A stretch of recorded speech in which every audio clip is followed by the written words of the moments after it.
তো আজকে আমি গেলাম খুবই আলাদা একটা জায়গায়। তো আজকের ব্লগটা শুরু করা যাক। দেখো হঠাৎ করে তোমাদের ব্লগার রেডি হয়ে যায়, কারণ সকাল সকাল তোমাদের ব্লগার যাবে দিদি বাড়িতে ঘুরতে।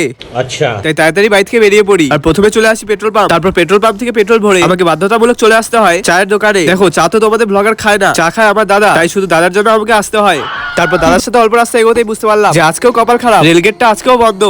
তারপর অনেকক্ষণ পর রেলগেট খোলায় আমরা রকেটের স্পিডে চলে যাই দিদি বাড়িতে। দেখো দিদি বাড়িতে তো ব্লগ বানায় মজা নাই, তাই তোমাদের ব্লগার এখন যাবে একটা ডেঞ্জারাস জায়গার সব রহস্য ফাঁস করতে। আসলে আমরা চলে আসছি লাল পাহাড়ে।